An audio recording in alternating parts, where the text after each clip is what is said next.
పార్టీకి వచ్చి రోహిణి మనోజ్ చేసిన కుట్రని సాక్ష్యాలతో సహా ప్రభావతి ముందు బయటపెట్టిన కల్పన. అసలు కల్పన ఎందుకు వచ్చింది, అసలు ఏం జరిగింది అనేది ఈ వీడియోలో తెలుసుకుందాం. ప్రభావతి అయితే మౌనికని సంజయ్ని కూడా ఫంక్షన్కి పిలవమని చెప్పి రోహిణితో అంటుంది. అప్పుడే రోహిణి అయితే అత్తయ్య ఆ సంజయ్ వస్తాడంటారా అని అడుగుతూ ఉంటుంది. రోహిణి అంటే మౌనికని పెద్దగా మన ఇంటికి పంపించడు కదా, మళ్ళీ అడిగితే ఏమనుకుంటాడో అని చెప్తూ ఉంటే, అదేంటమ్మా అలా మాట్లాడుతున్నావు, మన ఇంట్లో ఫంక్షన్కి ఇంటి ఆడబుడుచుని పిలవకపోతే ఎలాగా, నువ్వు ఫోన్ చెయ్యి అని అంటూ ఉంటుంది. ప్రభావతి మీరే చేసి చెప్పొచ్చు కదా అత్తయ్య అని అనగానే, నేను చేసి చెప్పేదేంటమ్మా, నువ్వు చెయ్యి, ఇంటి కోడలుగా అది నీ బాధ్యత కదా, చేసి చెప్పు అని అంటూ ఉంటుంది ప్రభావతి. అప్పుడే ఇక రోహిణి అయితే అదేంటత్తయ్య, మరి బాలు మీనా పెళ్లి రోజు ఫంక్షన్ అయితే మీరు మౌనికకి ఫోన్ చేసి చెప్పారు కదా, అలాగే అమ్మమ్మ గారు కూడా చెప్పారు, ఇప్పుడు చెప్పడానికి ఏమైంది అని అంటూ ఉంటుంది రోహిణి. అప్పుడే ఇక మీనా అయితే మీరేమీ కంగారు పడకండి, నేను ఆల్రెడీ మౌనికకి ఫోన్ చేసి చెప్పాను, మౌనిక తప్పకుండా వస్తానని కూడా చెప్పింది అని అంటూ ఉంటుంది మీనా. అప్పుడే ఇక మీనా మాటలకి ప్రభావతి షాక్ అయిపోతూ ఉంటుంది.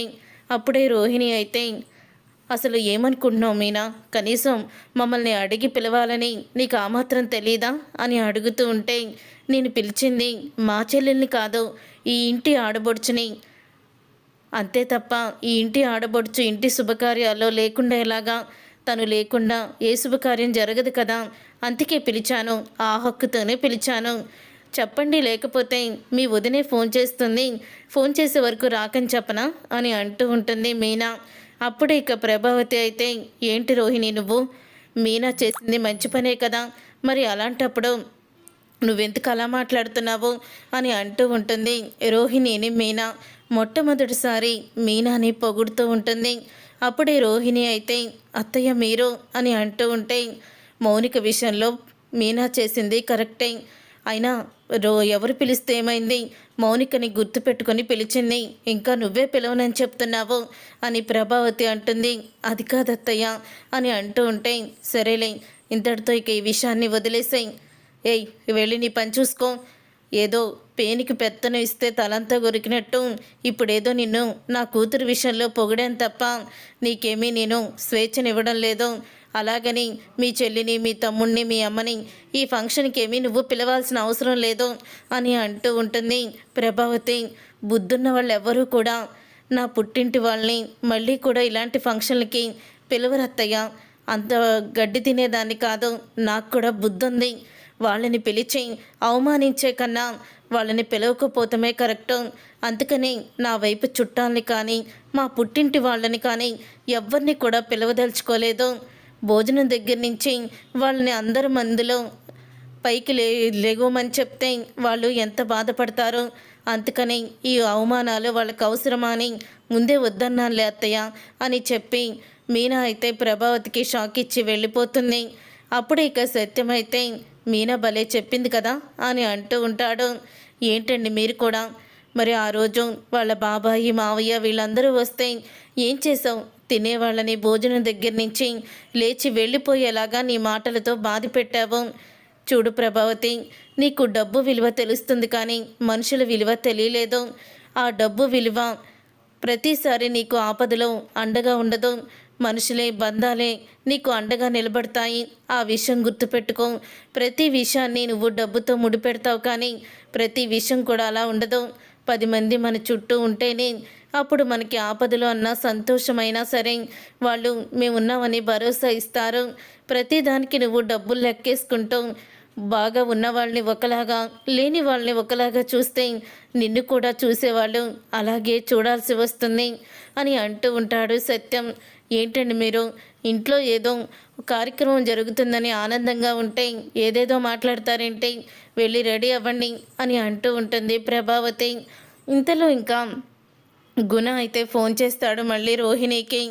ఏంటి, ఏం చేస్తున్నావు, ఎంతవరకు వచ్చింది ఆ వీడియోని నాకు ఇవ్వడానికి అని అంటూ ఉంటే, రేపు మా మ్యారేజ్ డే, ఆ రోజు తప్పకుండా బాలు దగ్గర ఫోన్ కొట్టేస్తాను, నీ చేతికి ఫోన్ ఇస్తాను అని చెప్తూ ఉంటుంది రోహిణి. రోహిణి అన్న మాటలకి అప్పుడే ఇక గుణ అయితే రేపే నీకు ఆఖరి అవకాశం అని చెప్పి అంటూ ఉంటాడు. అది విని రోహిణి అయితే ఇదేంటే వీడు నేనేదో హెల్ప్ చేద్దామని అడుగుతూ ఉంటే ఇప్పుడు నన్నే ఇంత పెద్ద హెల్ప్ చేయమని అడుగుతున్నాడు. రేపటితో నీకు ఇచ్చిన సమయం అయిపోతుందని కూడా బెదిరిస్తున్నాడు. తర్వాత ఏం చేస్తాడో ఏంటో. ఈ గుణతో చేతులు కలిపి అనవసరంగా మనం అక్కర్లేని సమస్యని తీసుకొచ్చుకున్నామేమో అని అనిపిస్తుంది అని చెప్తూ ఉంటుంది రోహిణి విద్యతో. నేను ముందు నుంచి చెప్తూనే ఉన్నానే, కానీ నువ్వెక్కడ విన్నావో నువ్వు వినిపించుకోలేదు, నా మాట ఎప్పుడు విన్నావులే అని అంటూ ఉంటుంది విద్య. తర్వాత ఇంకా అందరూ కూడా పార్టీకి అయితే బయలుదేరిపోతారు. అలా బయలుదేరిన తర్వాత ఇక మౌనిక వాళ్ళు కూడా వస్తారు. మౌనిక ఒకరితే వస్తుంది, సంజయ్ అయితే రాడు.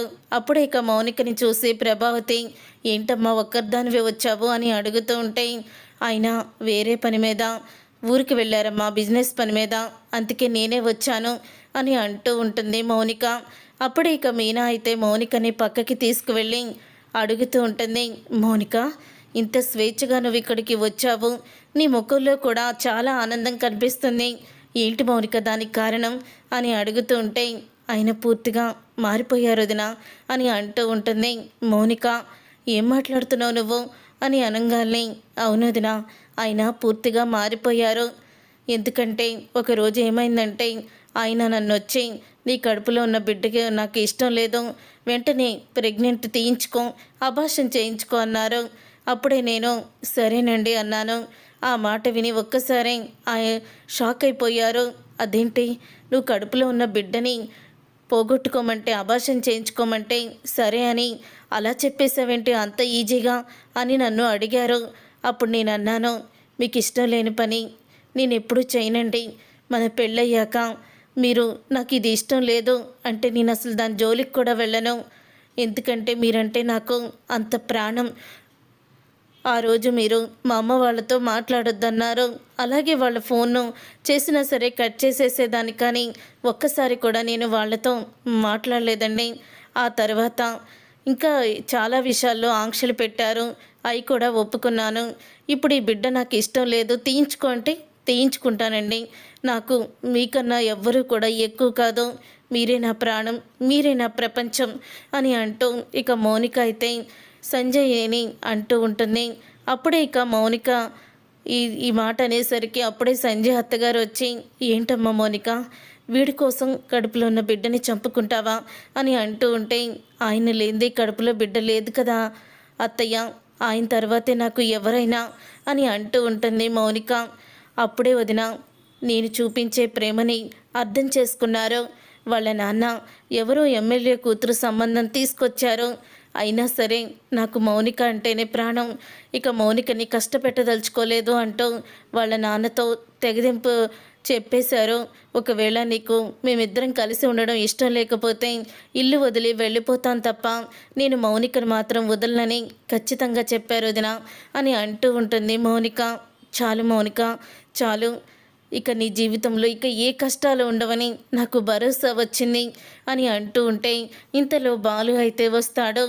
ఇన్ని రోజులు ఆ శాడిస్టు పెట్టే కష్టాల్ని భరిస్తూ చివరికి నువ్వు గెలిచావమ్మా అని అంటూ ఉంటే అప్పుడు ఇక అంటూ ఉంటుంది మౌనిక, వదినే అన్నయ్య దానికి నాకు అంతా కూడా ఆదర్శం. వదిన నిన్ను ఎలా మార్చుకుంది, ఈరోజు నువ్వు ఇలా ఉన్నావంటే దానికి కారణం వదినే కదా.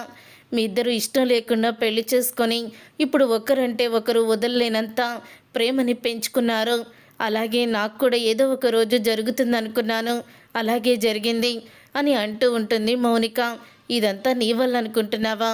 నీ వల్ల కాదు, కడుపులో ఉన్నాడు కదా మా మేనలుడు, వాడి వల్ల, వాడే వాళ్ళ నాన్నని టక్కున మార్చేశాడు అని అంటూ ఉంటుంది మీనా. అయితే అవును నువ్వు చెప్పింది నిజమే మీనా, నా మేనలుడే మొత్తం వాళ్ళ నాన్నని మార్చేశాడు అని అంటూ ఉంటాడు బాలు. అలా సరదాగా నవ్వుతూ ఉంటే ఇదంతా విని ఇక సత్యం కళ్ళు తుడుచుకుంటూ ఉంటాడు.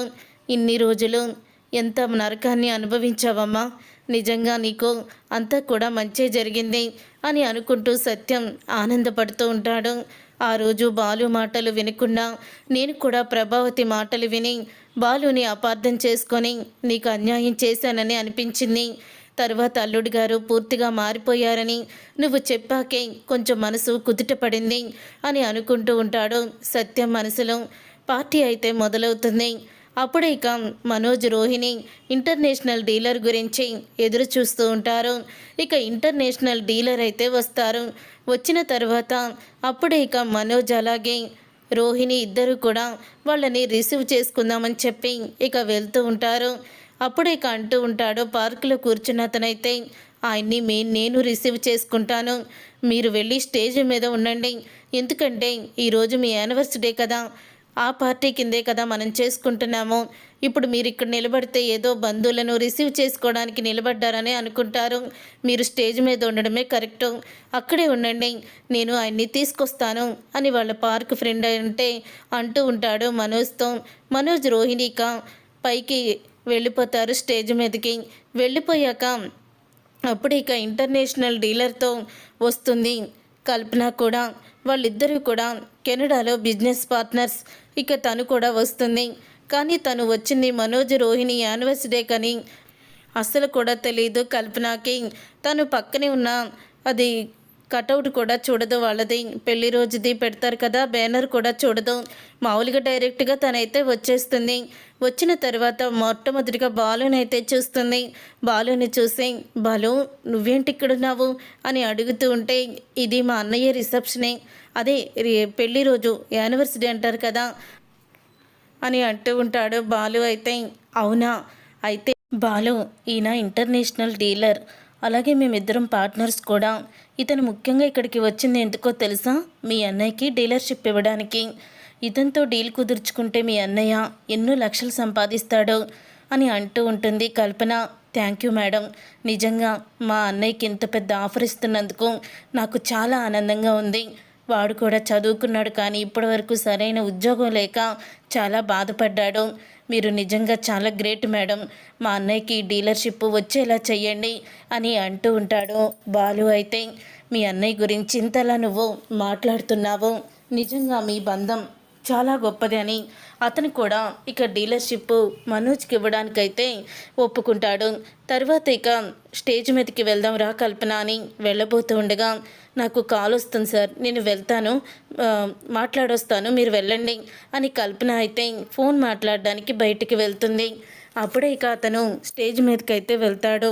వెళ్ళాక ఇక బాలు కూడా అతను వెనకాలే వెళ్తే ఇక మనోజ్ అయితే, రే నువ్వేంట్రా ఆయన వెనకాల వచ్చావు, ఆయనతో సమానమా నువ్వు, కిందకి వెళ్ళు అని అంటూ ఉంటాడు మనోజ్.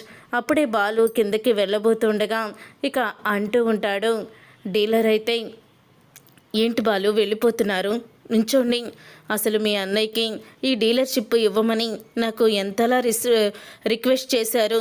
మీలాంటి తమ్ముడు ప్రతి అన్నయ్యకి ఉండాలి.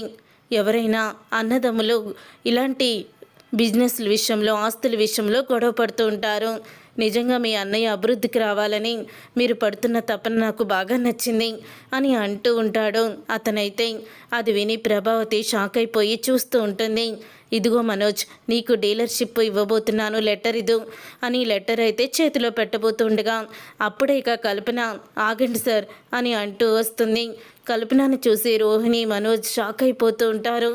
ఇదేంటి మనోజ్, ఈ కల్పన వచ్చిందేంటి అని ఆశ్చర్యపోతూ ఇక షాక్ అయిపోతూ ఉంటుంది రోహిణి. అప్పుడే సార్ ఇతనికి మాత్రం డీలర్షిప్ ఇవ్వద్దు అని అంటూ ఉంటే, అదేంటి ఫార్నమ్మా, ఆయన మా బ్రదర్ అని అంటూ ఉంటాడు బాలు. ఏంటి నువ్వు ఇందాక ఇంత గొప్పగా చెప్పింది మీ అన్నయ్య గురించా? అసలు మీ అన్నయ్య ఎంత మోసగాడో తెలుసా? మీ అన్నయ్య నా దగ్గర 48 లక్షలు ముక్కుపిండి వసూలు చేశాడు అని అంటూ ఉంటుంది కల్పన. నువ్వు మనోజ్ దగ్గర డబ్బులు కొట్టేసిందానివి కదూ అని అంటూ ఉంటుంది ప్రభావతి.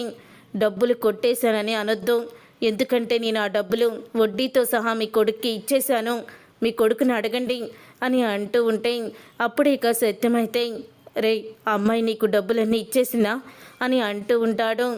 అప్పుడే ఇక మనోజ్ ఇక దొరికిపోయామని తప్పించుకోవడానికి కుదరదని ఇచ్చింది నాన్న అని ఒప్పుకుంటాడు. మరి ఆ విషయం నువ్వు ఇంట్లో ఎవ్వరికి ఎందుకు చెప్పలేదు? ఏంటి ప్రభా, అంటే నీకు కూడా ఈ విషయం తెలిసే నా దగ్గర నిజం చెప్పకుండా దాచావా? మరోసారి నన్ను మోసం చేశావా అని అడుగుతూ ఉంటాడు సత్యం. ఏవండి, ఏంటండి ఆ మాటలు? నేనెందుకు మిమ్మల్ని మోసం చేస్తాను? ఈ మనోజు కల్పన దగ్గర డబ్బులు తీసుకుంటున్నట్టు, వాడు డబ్బులు తిరిగి వచ్చినట్టే నాకు తెలియదండి అని అంటూ ఉంటుంది ప్రభావతి. అప్పుడే ఇక రే, ఎందుకురా దాచిపెట్టావు? ఏం చేసావు ఆ డబ్బులు అని అడుగుతూ ఉంటుంది ప్రభావతి. ఫర్నిచర్ షాపు ఆ డబ్బులతోనే పెట్టానమ్మా అని మనోజ్ అంటూ ఉంటే, ఇప్పుడు అర్థమైంది నాన్న, ఆ రోజు అకౌంట్లో వీడి అకౌంట్లోకి అన్ని లక్షలు ఎందుకు పడ్డాయో మా నాన్న వేశాడంటూ పార్లలమ్మ ఎంత అబద్ధం చెప్పింది అని అంటూ ఉంటాడు బాలు. అప్పుడు ఇంకా చూసావా బాలు, మీ అన్నయ్య గురించి నువ్వు ఎంత తపన పడ్డావో, కానీ ఆ డబ్బులు వచ్చాయని తెలిస్తే మీ ఇద్దరు ఎక్కడ పంచుకుంటారో అని మీ అన్నయ్య చూసావా ఎలా ఆలోచించాడో. అది మనోజ్ అంటే. సార్, ఇలాంటి స్వార్థపరుడికి మనం డీలర్షిప్ ఇవ్వడం ఏంటి సార్, పదండి వెళ్దాం అని అంటూ ఉంటే, అప్పుడు కూడా ఇక బాలు అయితే, పార్నమ్మ వాడు బుద్ధి అలాంటిదే, కానీ వాడు బిజినెస్ అయితే బాగా చేస్తాడు, ఆ డీలర్షిప్ ఇచ్చేయండి అని అంటూ ఉంటాడు బాలు. ఏంటి బాలు, ఇంత జరిగాక కూడా నువ్వు అతని మీద అంతలా ప్రేమని చూపిస్తున్నావు అని అంటూ ఉంటే, అప్పుడే ఇక సత్యమైతే, అమ్మ ఆ డీలర్షిప్ ఇచ్చేయండి అని అంటూ ఉంటే, అసలు ఏంటండి మీరు, అంటే మనోజే మీ కొడుక? ఇద్దరు కొడుకులు అన్యాయం అయిపోయినా మీకు పర్వాలేదా? ఇలా ఎలా ఆలోచిస్తున్నారు సార్ మీరు అని అంటూ ఉంటుంది కల్పన. అప్పుడే ఇక చూడు మనోజ్, నీ మీద నీ కుటుంబం వాళ్ళు ఎంతలాగా జాలి చూపిస్తున్నారో, సపోర్ట్ చేస్తున్నారో, ఇలాంటి వాళ్ళన నువ్వు మోసం చేయాలనుకున్నావు? అసలు నీకు మనసెలా ఒప్పింది మనోజ్ అని అంటూ ఉంటే, అప్పుడే చెప్తూ ఉంటాడు మనోజ్ అయితే, చేసిందంతా చేసావు కదా, వెళ్ళిక్కడి నుంచి అని అంటూ ఉంటాడు మనోజ్. నీకు ఎప్పటికీ నీ బుద్ధి మారదు. చూడు, నీ బలహీనత ఎవరో తెలుసా? నీ భార్య మామూలాడిది కాదు. ఈ డబ్బులు మా నాన్న పంపించాడని తను గొప్పతనంగా చెప్పుకోవాలని తను ఆలోచించింది, కానీ నాకు సపోర్ట్ చేస్తుంది కదా అని నువ్వనుకున్నావు. నిన్ను పిచ్చివాణ్ణి చేసి నీ భార్య ఆడిస్తుంది. నీ భార్య చెప్పేవన్నీ కూడా అబద్ధాలే, చేసేవన్నీ మోసాలే. వాళ్ళ నాన్న 25 లక్షలు పంపించాడంటే అతని బ్యాక్గ్రౌండ్ ఏంటి, అసలు ఆయన ఏం చేస్తున్నాడో, ఈ విషయాలన్నీ మీరు తెలుసుకున్నారా? కనీసం మీరు వాళ్ళ నాన్ననైనా చూసారా అని అడుగుతూ ఉంటే, అప్పుడే బాలు అయితే, లేదు ఫార్నమ్మ, ఇప్పటి వరకు వాళ్ళ నాన్న ఎలా ఉంటాడో మా వాడికే తెలీదు అని అంటూ ఉంటే, అయితే ఇదేదో ఆలోచించాల్సిన విషయమే. చూడండి ప్రభావతి గారు, ముందు డబ్బున్న వాళ్ళని మీద పెట్టుకొని తల మీద పెట్టుకొని పూజించడం మానేయండి. వాళ్ళు డబ్బులు ఉన్నవాళ్ళమని అబద్ధాలు చెప్తున్నారా ఏంటనేది ఆలోచించుకోండి. మీ పెద్ద కోడలు మామూలాడిది కాదు అని అంటూ నిజాన్ని బయట పెడుతుంది కల్పన. అయితే తను ఎంత దూరమైనా వెళ్తుంది, ఏదైనా చేస్తుంది. పోలీస్ స్టేషన్లో నేను చూశాను కదా, తను మాత్రం అసలు మామూలు నాటకం అయ్యలేదు అని అంటూ ఉంటుంది కల్పన అలా చెప్పేసి వెళ్ళిపోయాక, అప్పుడు ఇక అందరూ కూడా ఇంతోటి మనుషులకి యానివర్సరీ ఒకటి అని అందరూ కూడా తిట్టేసి వెళ్ళిపోతారు. అప్పుడే ఇక మనోజ్ అయితే, రే కావాలని నువ్వు కల్పనని తీసుకొచ్చావు కదా అని అంటూ ఉంటాడు. అప్పుడే ఇక ప్రభావతి చంప పగలగొడుతుంది మనోజ్ని. ప్రభావతి చంప పగలగొట్టి ఇలా అంటూ ఉంటుంది, వాడు కావాలని ఎందుకు తీసుకొస్తాడ్రా? నువ్వు కళ్ళేమన్నా మూసుకుపోయాయా నీకు? ఆ డీలర్తో కలిపి అమ్మాయి వచ్చింది కాబట్టే ఈరోజు నీ గుట్టు బయటపడింది, నీ భార్య చేసిన మోసం బయటపడింది అని అంటూ ఉంటే, ఏంటత్తయ్య అదేదో మాట్లాడింది కదా అని అదే నిజమనుకుంటే ఎలా మీరు అని అంటూ ఉంటుంది రోహిణి. ఏంటి బాలు, ఇంట్లో విషయాలు వాళ్ళకి చెప్పాలా నువ్వు అని అంటూ ఉంటుంది రోహిణి. సరే అయితే మా ఆయన అన్న దాంట్లో తప్పుందనుకున్నాం, ఆయన తప్పే చేశారు. మీ నాన్న ఫోటోని చూపించు, అసలు మీ నాన్న ఎలా ఉంటాడో నీకన్నా తెలుసా అని అడుగుతూ ఉంటుంది మీనా. ఒక్కసారి ఇక రోహిణి మీనాని కొట్టబోతుండగా ప్రభావతి అడ్డుకొని, మీనా అన్న దాంట్లో తప్పు లేదు కదా, మీ నాన్న ఫోటోని చూపించు, మీ నాన్న నీకన్నా తెలుసా అని అంటూ ఉంటుంది. అలాగే అడుగుతూ ఉంటుంది ప్రభావతి కూడా. ఇక ప్రభావతి మాటలకి రోహిణి షాక్ అయిపోతూ ఉంటుంది. మీ నాన్న ఫోటో కానీ మీ నాన్న డీటెయిల్స్ నాకు కావాలి, లేకపోతే నువ్వు మోసం చేసావని నేను పూర్తిగా నమ్మాల్సి వస్తుంది. నువ్వు ఇంట్లో ఉండాలో లేకపోతే మనోజ్ జీవితంలో నుంచి బయటికి పోవాలో ఆలోచించుకో. వీడికి 45 లక్షలు దాచిపెట్టి కంపెనీ పెట్టుకొని బాగుపడాలనే ఆలోచన వీడికి రాదు. అంత తెలివితేటలు ఉంటే ఆ రోజు దాని చేతిలో అన్ని లక్షలు పొయ్యడం. కానీ నువ్విచ్చిన సలహాని నాకు కూడా అర్థమైంది, గుర్తుపెట్టుకో, నేను చెప్పింది మాత్రం అని ప్రభావతి షాకిస్తుంది రోహిణికి. చూసారుగా ఫ్రెండ్స్, రాబోయే కథలో ఖచ్చితంగా ఇలాగే జరగబోతుంది. మరి ఇలాగే జరగాలని మీరైతే కోరుకుంటున్నారా? అయితే వీడియోని తప్పకుండా లైక్ చేసి ఛానల్ని సబ్స్క్రైబ్ చేసుకొని పక్కనే ఉన్న గంట సింబల్పై ఆలని క్లిక్ చేయండి. అప్పుడే మేము పెట్టే ప్రతి వీడియో మీరు మిస్ కాకుండా చూసేవచ్చు.